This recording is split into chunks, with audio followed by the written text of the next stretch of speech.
Welcome back to the channel. My name is Antoine. This is my Dharma path. Today we're diving into the profound teachings of the Lotus Sutra, specifically chapter 20, the Bodhisattva Never Disparaging. This chapter is a powerful reminder of the respect and reverence we should hold for all beings on their journey to enlightenment. Let's explore these timeless lessons together.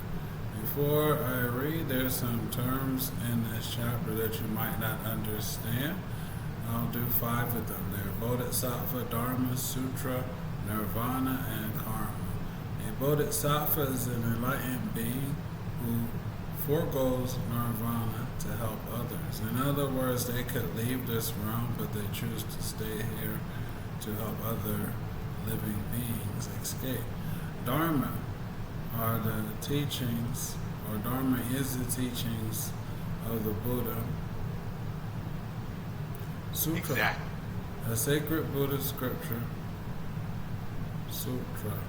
Nirvana is liberation from the cycle of rebirth, and that's one level. There's another level of enlightenment. Once one is liberated from the cycle of rebirth, a next level of enlightenment is Anuttara Samyak Sambodhi, which is beyond Nirvana. And karma is the law of cause and effect. I'm reading the 20th chapter, and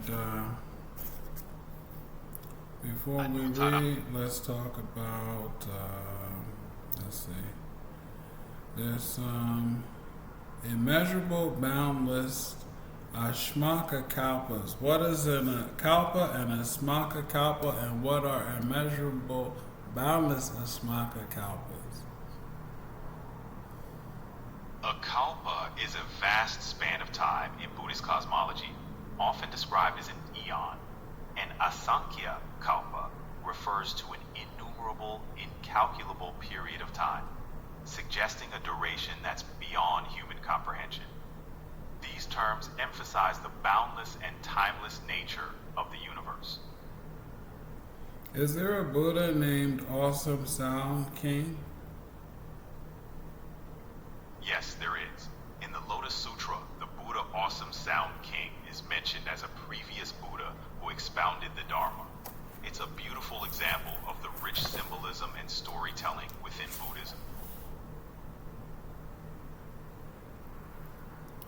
More information about this Bodhisattva Sound King and his relationship with the Bodhisattva Never Disparaging. Sure, both the Bodhisattva Ever Disparaging and the Buddha Awesome Sound King are figures found in the Lotus Sutra. Ever Disparaging is known for his profound respect for all beings, recognizing their potential for Buddhahood. On the other hand, Awesome Sound King represents a previous Buddha who taught the Lotus Sutra. The Bodhisattva Ever Disparaging's actions are in harmony with the teachings of the Buddha Awesome Sound King, highlighting the theme of respect and acknowledgement of the Buddha nature within all. There are transcendental powers spoken of in the 20th chapter. Can you just quickly list what those transcendental powers are? In the 21st chapter of the Lotus Sutra... No, not in the 21st, in the 20th chapter. The 20th chapter of the Lotus Sutra highlights the Bodhisattva Never Disparaging, who embodies the... That's not the question. The question is about the transcendental powers in the 20th chapter. In the 20th chapter of the Lotus Sutra, it discusses the Bodhisattva Never Disparaging, who exhibits profound... Stop talking. What is one of the transcendental powers in the Lotus Sutra? One of the transcendental powers highlighted in the Lotus... Let's read chapter 20, the Bodhisattva Never Disparaging. At that time the Buddha said to the Bodhisattva and Mahasattva, gainer of great authority, you should understand this. When monks, nuns, laymen, or laywomen uphold the Lotus Sutra If anyone should speak ill of them, curse or slander them, he will suffer severe recompense for his crime. As I have explained earlier, and I have also explained earlier, the benefits gained by those who uphold the sutra, namely purification of their eyes, ears, nose, tongue, body, and mind. Gainer of great authority, long ago an immeasurable, boundless, inconceivable number of Asmaka Kalpas in the past, there was a Buddha named Awesome Sound King. Thus come one, worthy of offerings of right and universal knowledge, perfect clarity and conduct, well-gone understanding, the world unexcelled, worthy, trainer of people, teacher of heavenly and human beings, Buddha, world-honored one. His kalpa was called exempt from decay, and his land was called great achievement. This Buddha, Awesome Sound King, during the age when he lived, preached the law for heavenly and human beings and asuras. For those who were seeking to become voice hearers, he responded by preaching the law of the Four Noble Truths, so they could transcend birth, old age, sickness, and death, and eventually attain nirvana. For those seeking to become Pretayaka Buddhas, he responded by preaching the law of the 12-link chain of causation for the Bodhisattvas as a means to lead them to Anuttara Samyak Sambodhi. He responded by preaching the law of the 6 paramitas so that they could eventually gain the Buddha wisdom. Gainer of great authority, this Buddha, Awesome Sound King, had a lifespan of kalpas equal to 400,000 millions Nayutas of Ganges sands. His correct law endured in the world for as many kalpas as there are dust particles in one Jambudvipa. His counterfeit law endured in the world for as many kalpas as there are dust particles in the 4 continents. After this, Buddha had finished bringing great benefit to living beings. He passed into extinction. After his correct law and counterfeit law had come to an end, another Buddha appeared in the same land. He too was named Awesome Sound King. Thus come one worthy of offerings of right and universal knowledge, perfect clarity and conduct, well-gone understanding the world unexcelled, worthy trainer of people, teacher of heavenly and human beings, Buddha, world-honored one. This process continued until 20,000 million Buddhas had appeared, one after the other, all bearing the same name. After the original Awesome Sound King, thus come one, had passed into extinction, and after his correct law had also passed away. In the period of his counterfeit law, monks of overbearing arrogance exercised great authority and power. At this time there was a Bodhisattva monk named Never Disparaging, now gainer of great authority. For what reason he was named Never Disparaging, this monk, whatever persons he happened to meet, whether monks, nuns, laymen, or laywomen, would bow in obeisance to all of them and speak words of praise, saying, I have profound reverence for you. I would never dare treat you with disparagement or arrogance. Why? Because you are all practicing the Bodhisattva way and are all certain to attain Buddhahood.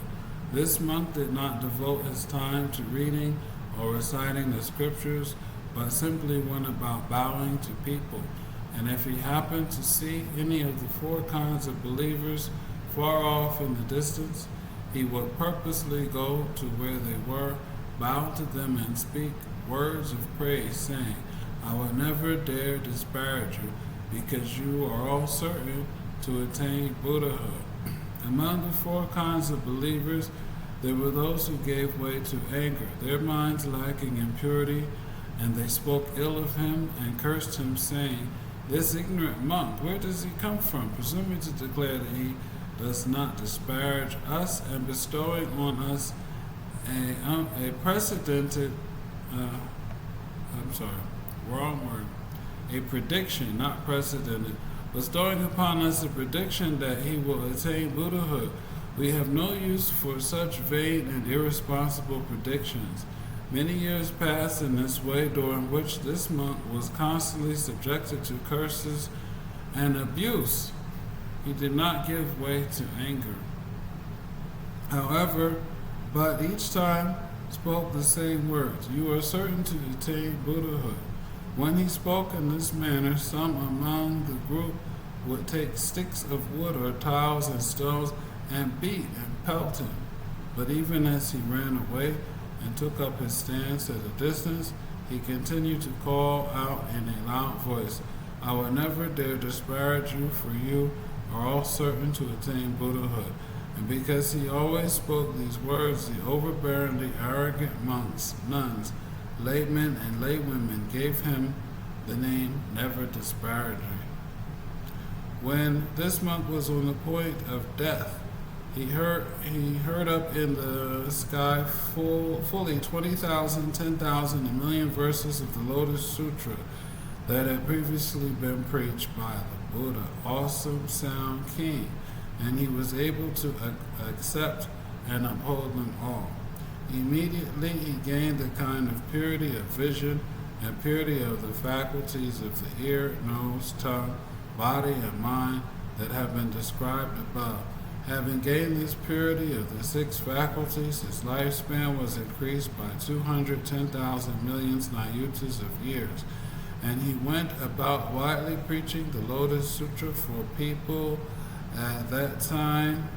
And the four kinds of believers who were overbearingly arrogant: the monks, nuns, laymen, and laywomen who had looked with contempt on this monk and given him the name Never Disparaging, when they saw that he had gained great transcendental powers, the power to preach pleasingly and eloquently, the power of great goodness and tranquility, and when they heard his preaching, they all took faith in him and willingly became his followers. This Bodhisattva converted a multitude of 1,000, 10,000, a million, causing them to abide in the state of anuttara samyak. After his life came to an end, he was able to encounter 2,000 million Buddhas, all bearing the same name, Sun Moon Bright. And in the midst of their law, he preached this Lotus Sutra. Through the causes and conditions created thereby, he was able to encounter 2,000 million Buddhas, all with the identical name, Cloud Freedom Lamp King. In the midst of the law of these Buddhas, he accepted, upheld, read, recite, and preached this sutra of the four kinds of believers. What are the four kinds of believers in the Lotus Sutra? Monks, nuns, laymen, and laywomen. These four groups represent the followers who receive and practice the teachings. It's about inclusivity within the Buddhist community. What do these roles mean to you in your practice? Why are there four kinds of believers and not one? The four kinds of believers embody different paths and roles in the Buddhist community. Monks and nuns often live a monastic life dedicated to study and practice. Laymen and laywomen integrate the teachings into everyday life, showing that enlightenment is accessible to all, regardless of one's lifestyle. Each group contributes uniquely to the collective spiritual journey, emphasizing diverse paths to the same ultimate truth. Does that resonate with your experience? Who is Sun Moon Bright? Sun Moon Bright represents a symbolic name of Buddhas that Never Despairing encountered in the Lotus Sutra. It's an allegorical story emphasizing the profound influence and the transformative power of the Buddha's teachings. Does this concept align with your interpretation? No. Stand by. Sorry about that. Sun Moon Bright represents a For symbolic that reason, he was able to gain purification of his ordinary eyes, and the faculties of his ears, nose, tongue, body, and mind were likewise purified. Among the four kinds of believers, he preached the law with no fear in his mind. Gainer of great authority, this Bodhisattva and Mahasattva, never disparaging, in this manner offer alms to a vast number of Buddhas, treating them with reverence and honor and praising them. Having planted these good roots, he was later able to encounter 1,000, 10,000, 1,000,000 Buddhas, and in the midst of the law of these Buddhas, he preached this sutra, gaining benefits that allow him to attain Buddhahood. Gainer of great authority, what do you think? The Bodhisattva Never Disparaging, who lived at that time, could he be unknown to you? In fact, he was none other than I myself. If in my previous existences I had not accepted, upheld, read, and recited this sutra, and preached it for others, I would never have been able to attain Anuttara Samyak Sambodhi this quickly. Because in the presence of those earlier Buddhas, I accepted, upheld, read, and recited this sutra and preached it for others, I was able quickly to attain Anuttara Samyak Sambodhi. Gainer of great authority at that time, the four kinds of believers, the monks, nuns, laymen, and laywomen, because anger arose in their minds, and they treated me with disparagement and contempt, were 200 million kalpas never able to encounter a Buddha, to hear the law, or to see the community of monks. For 1,000 kalpas they underwent great sufferings in the Avicii hell. After they had finished paying for their offenses, they once more encountered the Bodhisattva Never Disparaging, who instructed them in Anuttara Samyak Sambodhi. Gainer of great, can we get an explanation of what the Avicii hell is? The Avicii hell is often described in Buddhist texts as the lowest and most severe of the hell realms. It's a place of intense suffering where beings who have committed grave offenses endure unimaginable torment. This concept serves as a moral lesson, emphasizing the consequences of negative actions. It's a heavy topic. What piqued your interest in it? There are 16 hells, is that right? Not quite. The concept of hells varies across Buddhist traditions, but the Avicii hell is often highlighted. So how many hells are there?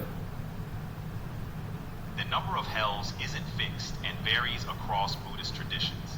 Some texts mention 8 hot hells and 8 cold hells, but interpretations and numbers differ. These hells symbolize consequences for negative actions. Is there a particular tradition or aspect you're interested in? Gainer of great authority, what do you think? The four kinds of believers who at that time constantly disparaged the Bodhisattva, could they be unknown to you? They are in this assembly now.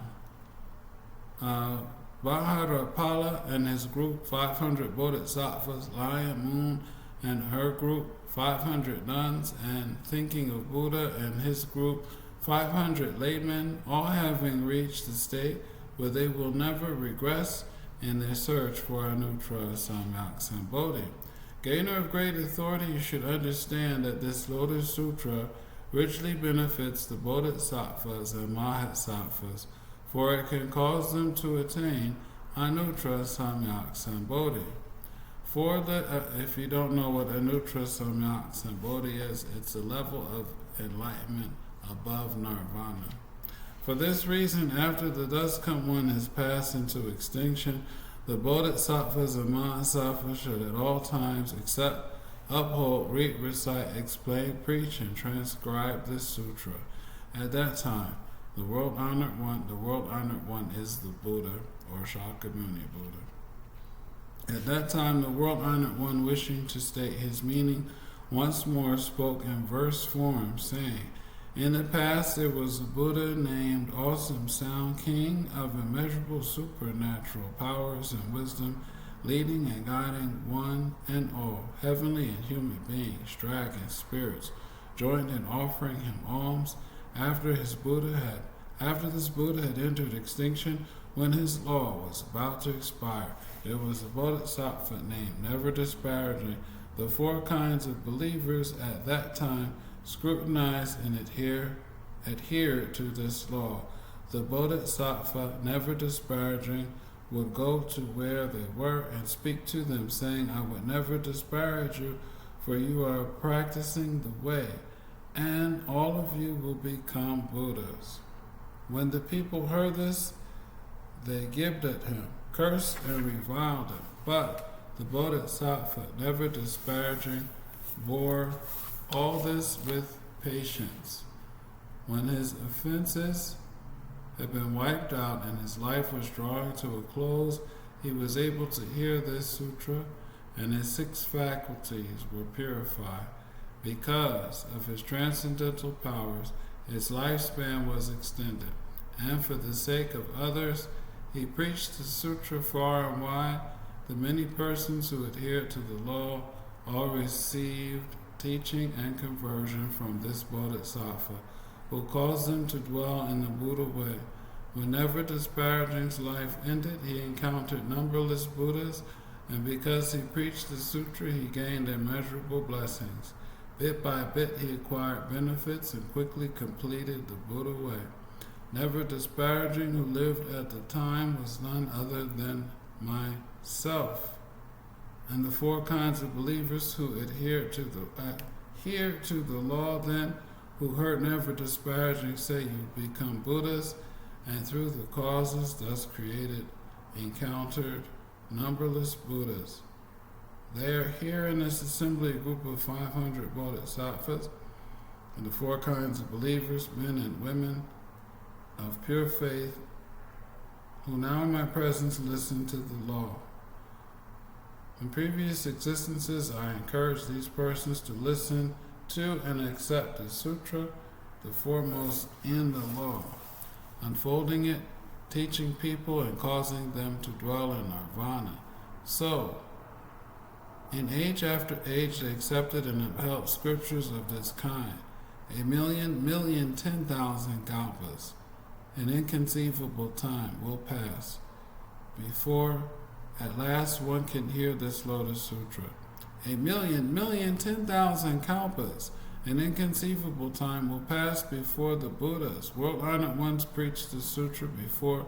Therefore, its practitioners, after the Buddha has entered extinction, when they hear a sutra like this, should entertain no doubts or perplexities, but should, with a single mind, preach this sutra far and wide. After age after age, encountering Buddhas and quickly completing the Buddha way.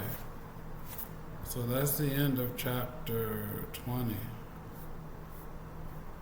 The devotion to Chapter teaching. 20 is the Bodhisattva Never Disparaging.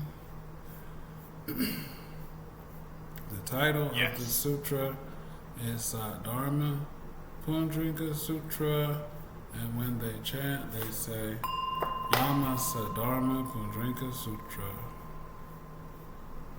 Nam Myoho Renge Kyo. This is the title of the Lotus Sutra, a powerful mantra in Nichiren Buddhism. Chanting it is believed to invoke the teachings of the sutra and connect with the universal law. Okay, thank you for listening. I'm Antoine. I'm on my Dharma path. May the teachings of Lotus Sutra resonate with you, guiding you on your path to compassion and wisdom.